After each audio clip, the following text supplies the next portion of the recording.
short story by Paul McCann, The Empty Chair.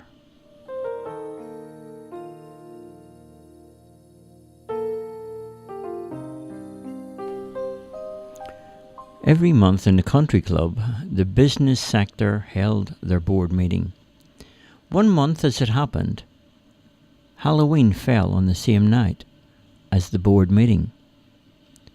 So the chairperson thought that it might be a novel idea for the directors all to come to the meeting wearing some costumes to add a little extra for the occasion. So the manager of the country club placed some decorations around and provided food and drinks for the evening, with the staff all dressed up in costumes as well. Over the years, the country club had been very well paid for looking after the directors of the BET, or the Big End of Town Committee. The country club in return had reserved car spaces for all of the directors of BET. There were 11 directors and one executive director, and they all drove their luxury cars and wanted for nothing.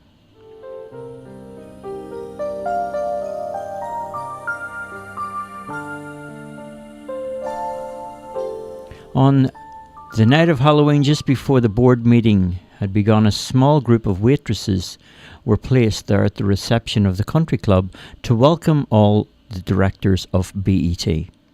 All the waitresses were dressed up as witches and ghouls, and the first person to come through the door that evening was a man dressed up as a caveman. He had a large in gold leaf covering his essentials and was carrying a large club in the other hand with what looked like dinosaur bone in the other hand. It didn't take long to see who it was. He was their chief executive of the board, and he was welcomed by one of the waitresses with a tray of drinks and some canvas food. "Well, hello, Mr. Arthur Alfredo. Welcome." She handed him a small glass with brandy, which was his favourite drink. Behind Mr. Alfredo walked the Frankenstein monster, complete with size 39 boots and a bolt through his neck.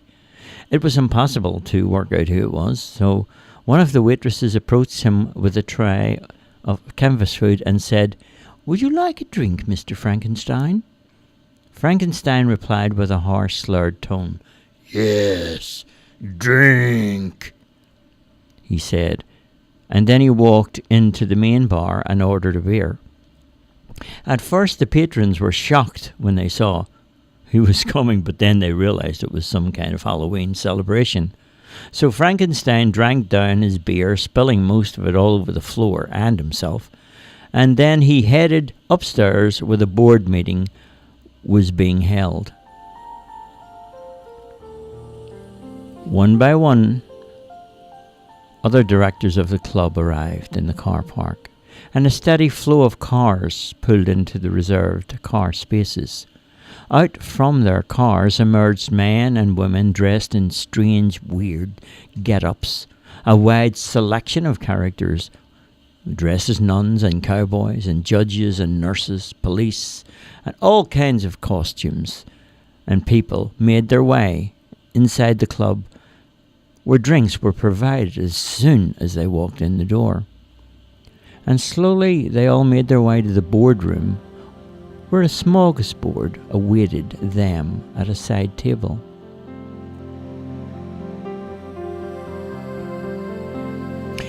There was an empty carver chair there in the corner of the boardroom. It looked a little odd, but no one actually took any notice of it. The chair was draped in velvet upholstery, and it had unique carvings on the wood at the back and also around the legs. It almost resembled a kind of throne. The chatter in the room grew louder, and everyone devoured the snacks and finger food. And as usual, the chairperson rang a bell to indicate that the board meeting was about to begin.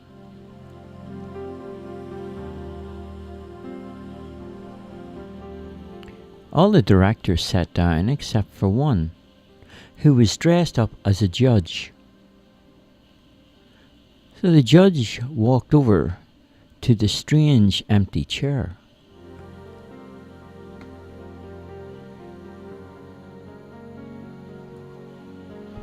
Where he sat down. And he pulled off his head that dripped with blood all over the floor. With a sheer horror before them, all of the people in the boardroom were struck dumb with fear.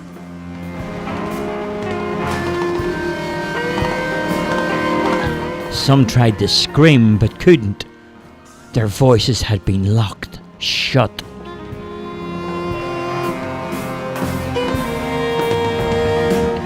The judge walked over and looked them all straight in the face. Then he went back and sat down on the empty chair and opened up a book. Then he pointed to each corner of the room, and there were 4 ghostly figures there, standing, each holding a book. And the books were opened, and the head that was placed by the judge on a long table spoke. "Sit down. There are some issues that need to be discussed." One of the directors tried to run for the door, but he wasn't able to pass through because the strange purple mist fell down from the ceiling and draped all around the boardroom like a curtain. "And there is no escape until this meeting is finished. Sit down." All the directors took a seat, and the headless judge asked the first ghostly figure to approach the table from one of the corners of the room. So the woman came holding a red book in her badly disfigured hands. Her body was covered in a white sheet that she removed as she approached the table, which revealed a body twisted and skin covered with terrible burns and scars. She asked permission to speak, and the head on the long table told her to begin. "Hello, my name is Hannah Hardway. I am a retired chief executive. I am glad to be able to address you at this meeting tonight." And then she opened up the red book. "I have all your credentials and identifications here in this record of souls.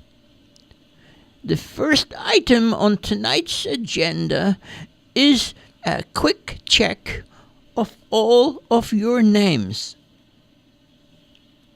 So, one by one, each name was read and confirmed with a simple yes, confirming who she had said that they were. No one protested. No one knew what was happening, and no one knew what would happen next.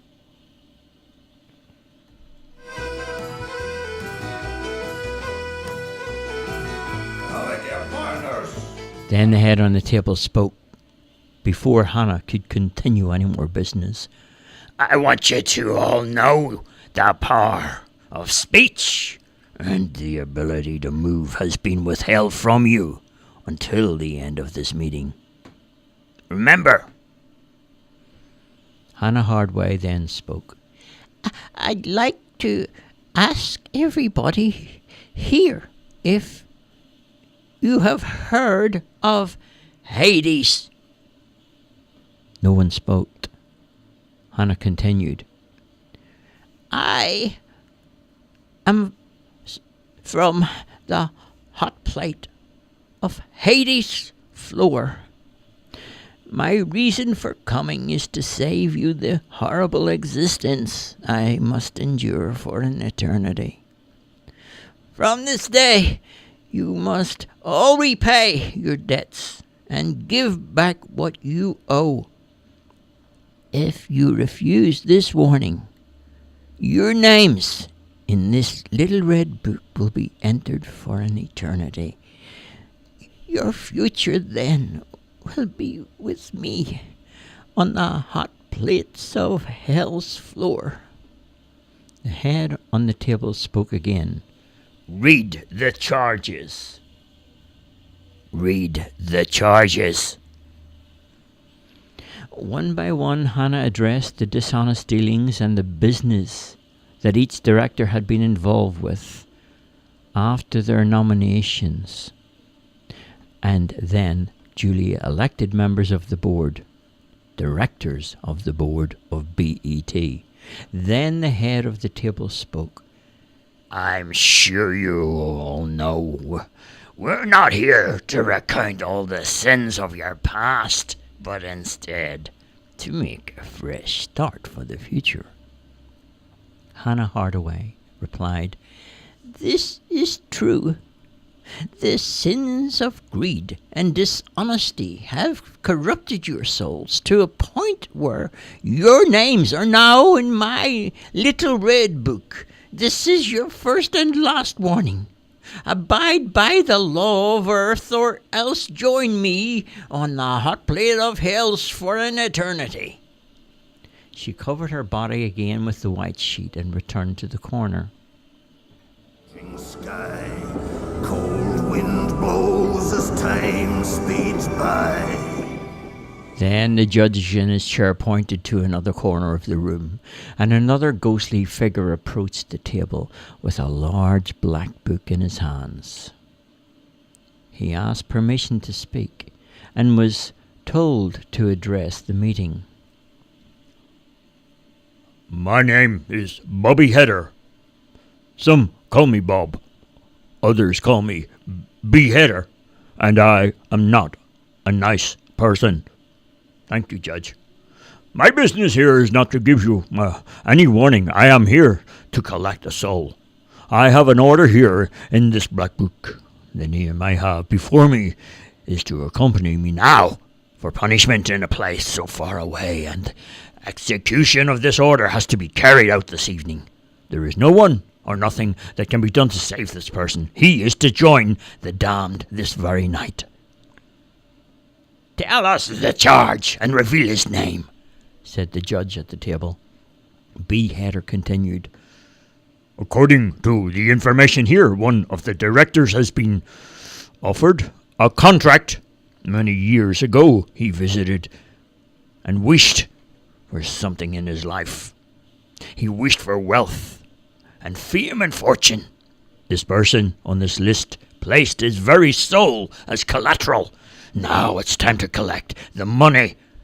All the money that he had been given has been wasted on drugs and prostitution. Recently, he was extended another contract to save his soul. In order so that this now has gone too far. He has become too corrupt. And he shall join the other souls in Hades. The names of those 10 people here in this room, their time has not yet come. But one of them now must accompany me. Anthony M. Henny, your time has come. So, for the rest of eternity you will spend in a place so horrible you cannot imagine what lies in front of you. Anthony Henny, come to me now to spend a horrible eternity. I cannot begin to tell you of the darkness that awaits. A few of the directors became fidgety and they managed to look around, looking as a magnetic force pulled Mr. Henny from his chair and threw him into the corner of the room as if he were a piece of black trash going up in smoke. And a mist surrounded him, and ghostly figures from Mr. Header's body walked across to the corner and placed a chain around his neck and a chain around his feet and a chain around his arms, and he was dragged by the 4 black figures that engulfed him in a black shadow, and no one could stop Mr. Henny being dragged into the floor until he had disappeared, and no one knew what had become of him. The judge then pointed to another corner of the room, and a small child, shrouded with rags, walked to the table, covered in a bright light.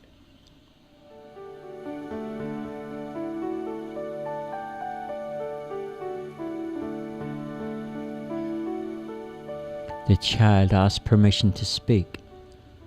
The head on the table spoke. Continue, child.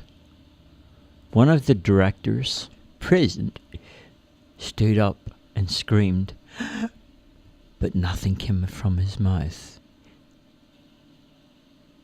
The child began to talk. Someone present here this evening owes me an apology, because it was on his say that my parents and I were evicted from our home. That was the decision he made and handed over to a bank, and they hired people to carry out his will. My mum and dad since that day committed suicide, and I was put into an orphanage where I was abused and eventually killed by someone who was there, and I had no power to stop that happening. Those actions will not be hidden any longer. His debt has been addressed. But that director who is here tonight, who was responsible for the death of my parents, will now need to apologize to me and for my parents for what his decision had done. And he must from this day start to work as a volunteer to help the needy people of this city and all the orphans and those people who are doing it hard. He must commit the rest of his life to working in the community.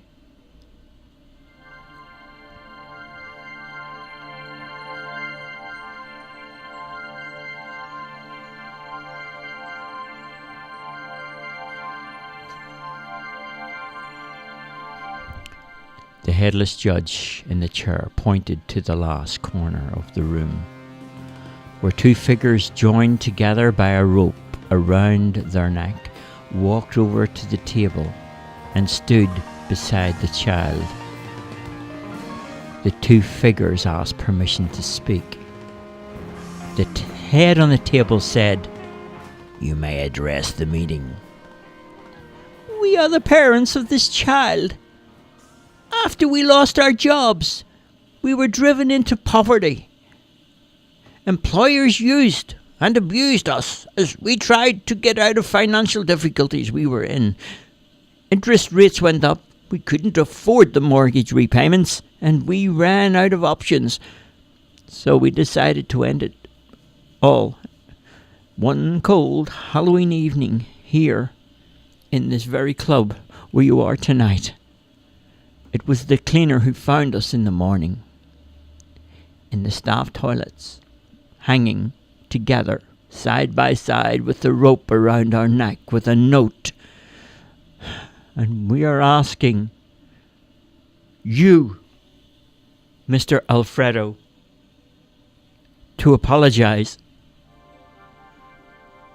Apologize, Mr. Alfredo. But no matter how he tried, the chief executive couldn't speak. All we're asking is a simple sorry. Yes. Please say you're sorry. But Mr. Alfredo couldn't speak.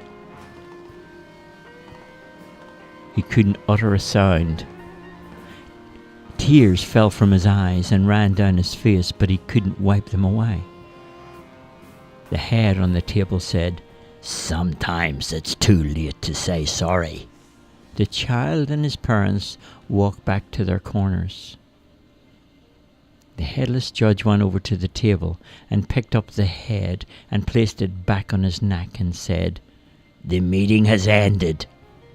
Everyone here must change, or we will see you again at a special, extraordinary meeting that will be arranged at a time and a place convenient to us. You will not know when that will happen." No one bothered to look around or to make any comment about what had happened as the room was restored again to normal appearance.